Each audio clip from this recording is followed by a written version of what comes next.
اعوذ باللہ من الشیطان اللعین الرجیم بسم اللہ الرحمن الرحیم الحمد للہ رب العالمین والصلاة والسلام علی اشرف الانبیاء والمرسلین واہل بیتہ الطیبین الطاہرین المعصومین، اما بعد۔ سورہ مبارکہ فتح آیت نمبر 24 سے آیت نمبر 28، 24 سے 28 تک۔ بسم اللہ الرحمن الرحیم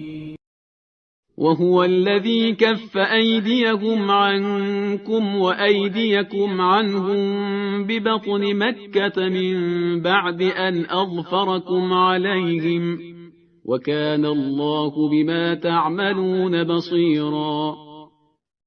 هم الذين كفروا وصدوكم عن المسجد الحرام والهدي معكوفا أن يبلغ محله ولولا رجال مؤمنون ونساء مؤمنات لم تعلموهم أن تطؤوهم فتصيبكم منهم معرة بغير علم ليدخل الله في رحمته من يشاء لو تزيلوا لعذبنا الذين كفروا منهم عذابا أليما إذ جعل الذين كفروا في قلوبهم الحمية حمية الجاهلية فأنزل الله سكينته على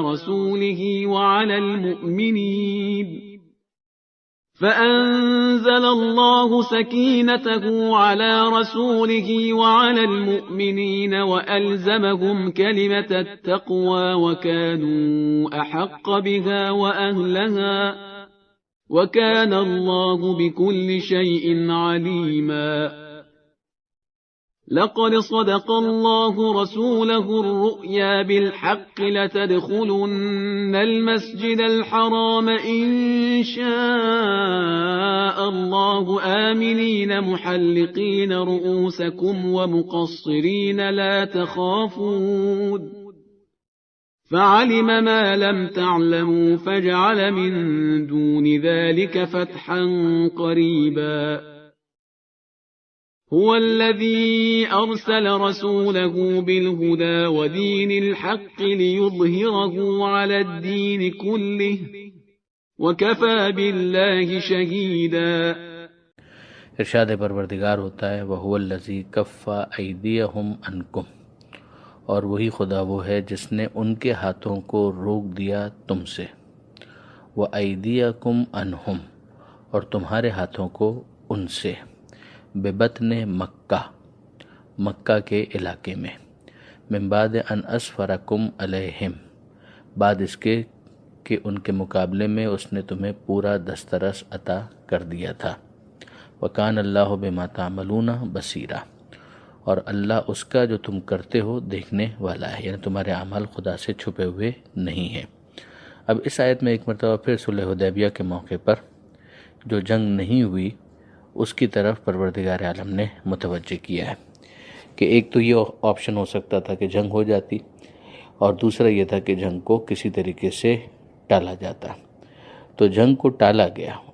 اور ہاتھوں کو روک دینا یعنی خون ریزی کا نہ ہونے دینا، اسے پروردگار عالم نے اپنے تعارف میں بیان کیا ہے کہ یہ خدا تھا کہ جس نے اس کام کو انجام دیا، یعنی اس کا انتظام کیا، اس کا انصرام کیا۔ تو یہ ساری چیزیں پروردگار عالم کی طرف سے اسکرپٹڈ تھیں، پروردگار عالم کی طرف سے پلان تھی، اور پیغمبر اکرم صلی اللہ علیہ وآلہ وسلم مرضی پروردگار کے مطابق اس کو امپلیمنٹ کرتے جا رہے تھے، جس کے نتیجے میں دونوں طرف کے لوگوں کا خون نہیں بہا۔ اور اگر وہاں پر لڑائی ہوتی تو یہاں پر آیت واضح طور پر بتا رہی ہے کہ دسترس پروردگار عالم کی طرف سے مسلمانوں کو دے دی گئی تھی، لہذا مسلمانوں کا انداز، مسلمانوں کا پیغمبر اکرم سے لگاؤ اوورآل، چاہے ٹھیک ہے بعض افراد نے کمزوری کا مظاہرہ بھی کیا اور شک کا بھی مظاہرہ کیا، لیکن بہرحال اس موقع پر پیغمبر اکرم صلی اللہ علیہ وآلہ وسلم کی طرف سے یہ کامیاب امپریشن دیا گیا تھا کہ مسلمان پوری طریقے سے آمادہ ہیں، اگرچہ وہ لڑنا نہیں چاہتے، لیکن اگر ان کے اوپر جنگ مسلط کی گئی تو وہ جنگ کرنے کے لیے آمادہ اور تیار ہیں۔ تو بہرحال اس کی نوبت بھی نہیں آئی، اور مسلمان خود بھی حکم پروردگار کے مطابق پیغمبر اکرم صلی اللہ علیہ وآلہ وسلم اس کو ایوائڈ کرنا چاہ رہے تھے، اور وہ ایوائڈ ہوا اور صلح حدیبیہ ہو گئی۔ اب اس کے بعد جو کفار، جو مشرکین مکہ ہیں، ان کے جو جرائم ہیں ان کو ایک فہرست کی صورت میں پیش کیا جا رہا ہے کہ ہم الذین کفروا وصدوکم عن المسجد الحرام والہدی معکوفا ان یبلغ محلہ، کہ یہ وہی لوگ ہیں کہ جنہوں نے کفر اختیار کیا، یعنی ان کے جرائم تو ایسے ہیں کہ جس کی وجہ سے اگر ان کے اوپر چڑھائی کی جاتی تو وہ جسٹیفائڈ تھی، اگر ان کو تحقیق کیا جاتا یا ان کے خلاف جنگ کی جاتی تو یہ کوئی ظلم نہ ہوتا ہے، اس لیے کہ ان کے جرائم کی فہرست بہت طولانی ہے۔ اس میں ایک تو ان کا کفر ہے، دوسرا وصدوکم عن المسجد الحرام، دوسرا یہ کہ انہوں نے تمہیں روک دیا مسجد الحرام تک پہنچنے سے، یعنی مسجد الحرام خانہ کعبہ یہ تو خدا کا گھر ہے،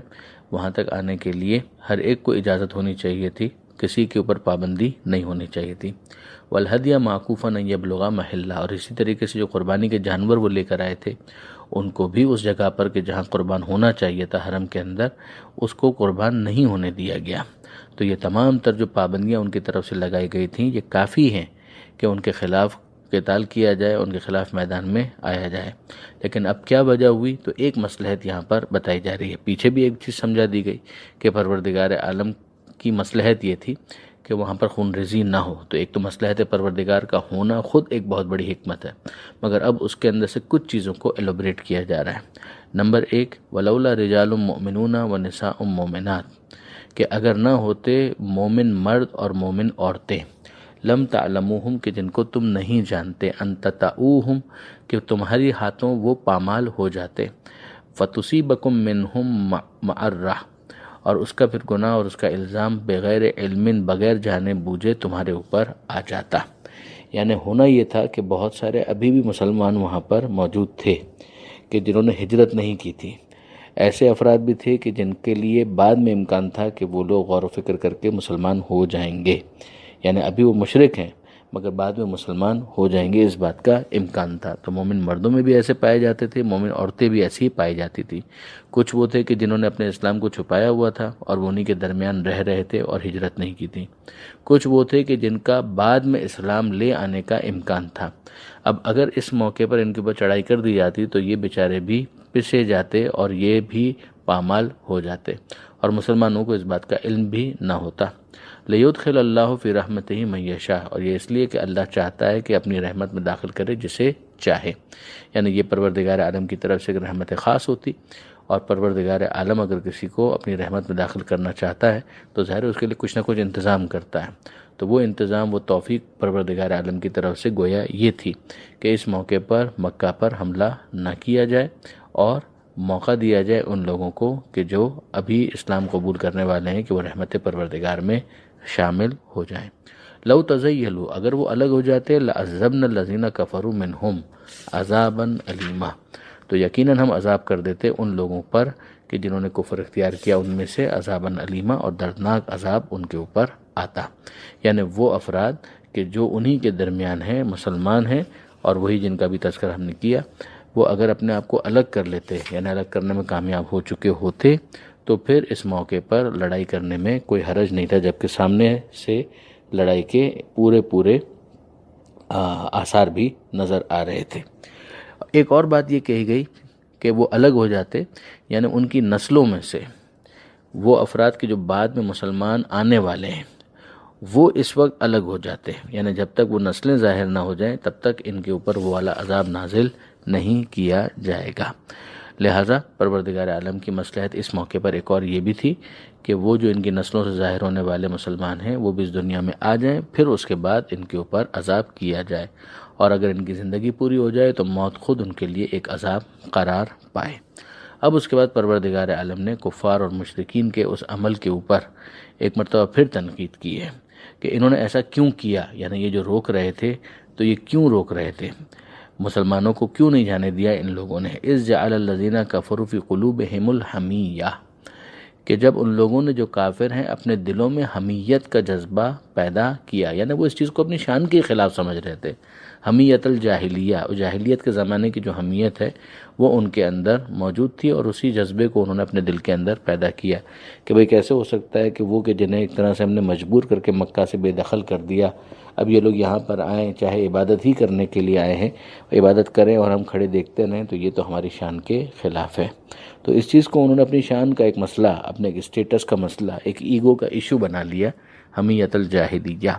تو اس موقع پر پروردگار عالم نے کیا کیا؟ فَأَنزَلَ اللَّهُ سَكِينَتَهُ عَلَى رَسُولِهِ وَعَلَى الْمُؤْمِنِينَ، کہ اللہ نے سکینہ کو نازل کیا، یعنی سکون اور اطمینان کو، علی رسول ہی، رسول کے اوپر بھی اور مومنین کے اوپر بھی، کہ وہ اس چیز کو اپنے لیے اہمیت کا ایشو نہ بنائیں۔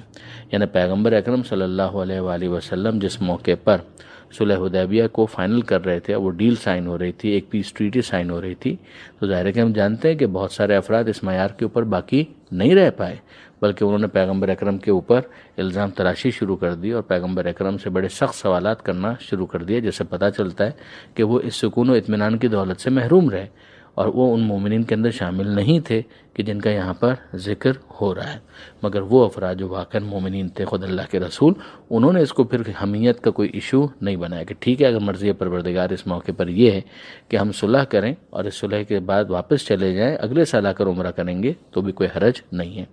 وَأَلْزَمَهُمْ كَلِمَةَ التَّقْوَىٰ، اور انہیں پابند رکھا پرہیزگاری کی بات کا۔ اب تقویٰ کا تو مطلب ہی سیلف ڈسپلن ہوتا ہے کہ اپنے نفس کو کنٹرول کرنا، تو وہ افراد پروردگار عالم کی طرف سے سکون و اطمینان کو پانے والے قرار پائے، وہ یعنی اللہ کے رسول اور مومنین، اور یہ تمام کے تمام پھر تقویٰ کی بات کے پابند رہے، یعنی انہوں نے اپنے آپ کو ڈسپلن رکھا، پیغمبر اکرم صلی اللہ علیہ وآلہ وسلم کی مخالفت بالکل بھی نہیں کی۔ یہ ظاہر ہے کہ ان افراد کے اوپر ایک زد ہے، اور یہ قابل گرفت ہیں وہ افراد کہ جنہوں نے اس موقع پر پیغمبر اکرم صلی اللہ علیہ وآلہ وسلم کی ایک طرح سے یوں کہیے کہ ان کے سامنے زبان درازی کی، اور پیغمبر اکرم صلی اللہ علیہ وآلہ وسلم کو نامناسب کلمات کے ذریعے سے اذیت پہنچائی۔ وَكَانُوا أَحَقَّ بِهَا وَأَهْلَهَا، اور یہ زیادہ حقدار بھی تھے اور زیادہ لائق بھی تھے۔ وَكَانَ اللَّهُ بِكُلِّ شَيْءٍ عَلِيمًا، اور یقیناً اللہ ہر چیز کا علم رکھنے والا ہے، ہر چیز کا جاننے والا ہے۔ اب اس کے بعد پروردگار عالم ارشاد فرماتا ہے کہ لَقَدْ صَدَقَ اللَّهُ رَسُولَهُ الرُّؤْيَا بِالْحَقِّ، اللہ نے اپنے رسول کو حقیقتاً بالکل ہی سچا خواب دکھایا تھا۔ یعنی اب پھر ہمیں یاد کرنا پڑے گا، یہ مجبوری ہے کہ ہم جانتے ہیں کہ یہ اعتراض کیا گیا کہ آپ نے نہیں کہا تھا کہ آپ نے خواب دیکھا ہے کہ ہم لوگ داخل ہوں گے مسجد الحرام کے اندر، طواف کریں گے خانہ کعبہ کے گرد۔ تو یہ تمام تر جملے جو پیغمبر اکرم صلی اللہ علیہ وآلہ وسلم کے سامنے بالکل سختی کے ساتھ ایک بڑا ہی نیگیٹو کامنٹ جو پیش کیا گیا تھا، گویا خداوند متعال اپنے حبیب کی صفائی دے رہا ہے کہ یقیناً اللہ نے اپنے رسول کو جو خواب دکھایا تھا بالکل برحق تھا۔ لَتَدْخُلُنَّ الْمَسْجِدَ الْحَرَامَ، تم یقیناً داخل ہوں گے مسجد الحرام میں انشاءاللہ اگر اللہ نے چاہا، آمنین محلقین رؤوسکم ومقصرین، اطمینان کے ساتھ داخل ہوں گے، محلقین اس عالم میں کہ تم اپنے سر کو منڈواؤ گے اور تقصیر کرو گے۔ یعنی ہم جانتے ہیں کہ عمرے کا اختتام ہوتا ہے یا حلق پر یا تقصیر پر، یعنی یا سر کو منڈوایا جاتا ہے اور یا پھر تھوڑے سے بال کم کیے جاتے ہیں یا ناخن وغیرہ کاٹ لیے جاتے ہیں، جس سے احرام کی پابندیاں تقریباً ختم ہو جاتی ہیں۔ تو یہ کام کرتے ہوئے تم دکھائی دو گے، ایک تو تمہاری کیفیت یہ ہوگی کہ اطمینان کے ساتھ تم داخل ہو رہے ہوں گے، پھر اس کے بعد جو عمرے کا اختتام ہے جس طرح سے ہوتا ہے حلق یا تقصیر پر، اس کو تم انجام دو گے، لا تخافون، اور تمہیں کچھ خوف نہ ہوگا، فعلم ما لم تعلموا، تو یقیناً اللہ نے جانا وہ کہ جو تم نہیں جانتے، فجعل من دون ذالک فتحا قریبا، تو اس کے پہلے اس نے ایک دوسری فتح عطا کر دی۔ یعنی وہ دوسری فتح کون سی؟ کہ وہ فتح جو ہوگی سو ہوگی، مگر اس سے پہلے ایک دوسری فتح، ایک تو صلح حدیبیہ کو بھی فتح پروردگار عالم نے کہا، اور پھر ایک اور فتح جو فتح خیبر کے عنوان سے پیش آئی، خیبر کا معرکہ جو سر کیا گیا۔ پھر اس کے بعد پروردگار عالم ارشاد فرماتا ہے کہ هو الذی ارسل رسولہ بالہدی ودین الحق،